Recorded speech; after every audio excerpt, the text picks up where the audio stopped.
Hi there. Our story today is titled How Many Stars in the Sky? The author is Lenny Hort. What is it that the author does for the story? Yes, the author writes the words for the story. And the illustrator is James E. Ransom. And what does the illustrator do? The illustrator makes the pictures. In this story, James E. Ransom painted paintings for the illustrations. Our question this week is, what can you see in the sky? Think about what you may see in the sky during the day and what you might see in the sky at night. Also, before we start reading, let's predict who the characters in this story will be. I see on the cover of the book there is a boy and a man and a dog. Let's begin reading.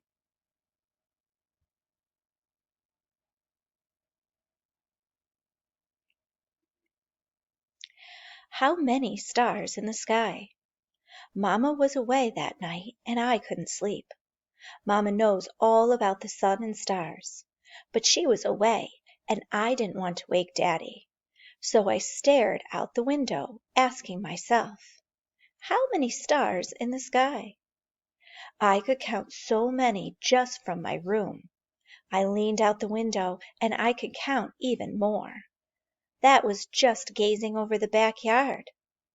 How many stars in the sky?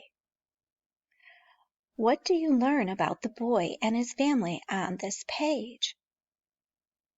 Yes, we've learned that his mother is away, his father is asleep, and the boy can't go to sleep.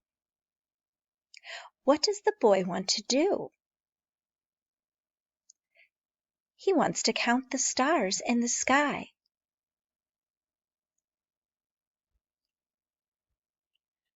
I went outside with a pad and a pencil. I started to count. I filled up one whole page of the pad, but there were lots of stars hidden behind the trees. The house blocked out even more. The street lamp was so bright I couldn't see stars anywhere near it. How many stars in the sky? I climbed high up into my treehouse. I started at the Big Dipper and counted in a great circle all around the sky. I filled up page after page of the pad. But when I got back to the Dipper, it wasn't where I remembered it.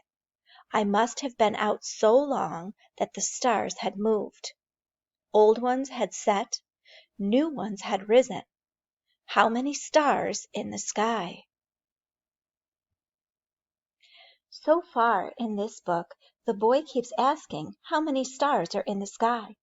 First in his room, then leaning out of the window, he keeps trying to count the stars. He even goes outside and then climbs into his tree house to see and count more stars. I wonder why he is trying so hard to count all the stars. I climbed down from the tree house, and there was Daddy. I couldn't sleep, I said. I can't sleep either, he said. Your mamma won't be back till tomorrow. I told him how I wanted to count all the stars in the sky. If your mamma was here, Daddy said, I bet she'd know. Maybe you and I can find some place where it'll be easier to count them. My dog hopped in the truck with us, and we drove into town. The streets were quiet, but lots of street lights were burning. We could see the bright city skyline in the distance.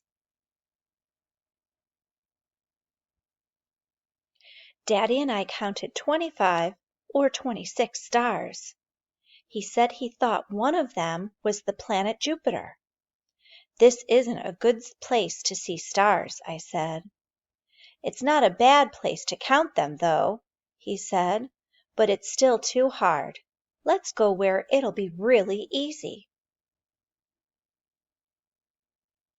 We drove into the city. The big clock by the tunnel said 2:45, but neither one of us felt like sleeping. My friends, where do the boy and his father go to count the stars? Yes, first they went into town, and now where are they going? Yes, now they're going to drive to the city. We parked by Mama's office. There was a department store with brightly lit displays in every window. There were street lamps on every corner. There were dazzling neon signs. Headlights flashed from a steady stream of cars. Powerful searchlights beamed from the roofs of the skyscrapers. My friends, do you think this will be a great place to count the stars in the sky? Let's see. And I couldn't see any stars at all. I count exactly one, said Daddy. No, wait, he said. It's an airplane. Maybe the stars just don't want to be counted, I said. Can the boy and his father count any stars in the city sky? No. Why do you think they weren't able to count any stars in the city? Yes, possibly because of all the lights that are in the city.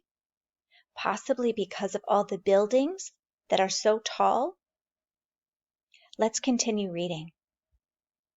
We drove back through the tunnel.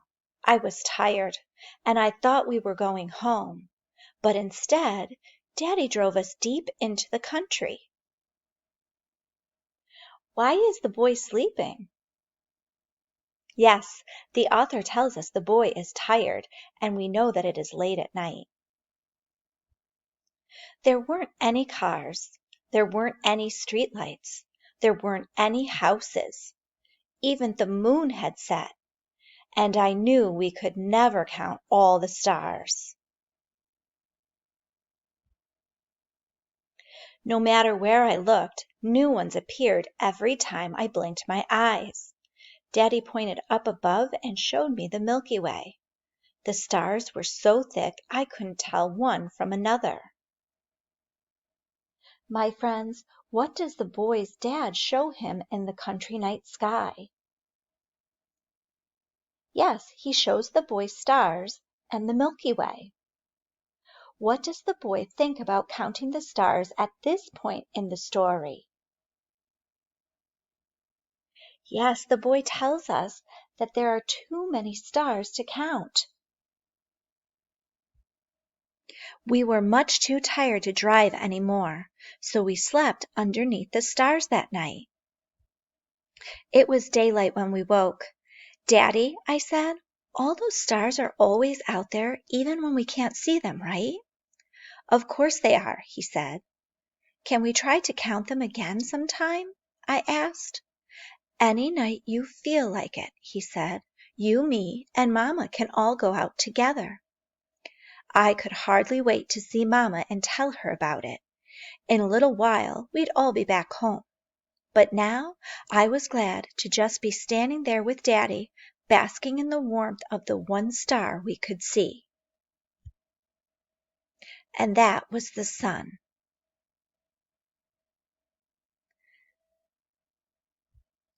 Boys and girls, what did the boy mean when he said he was basking in the one star that was left? Yes, he was talking about the sun. And the illustrator painted a beautiful yellow sun in the last painting in the story.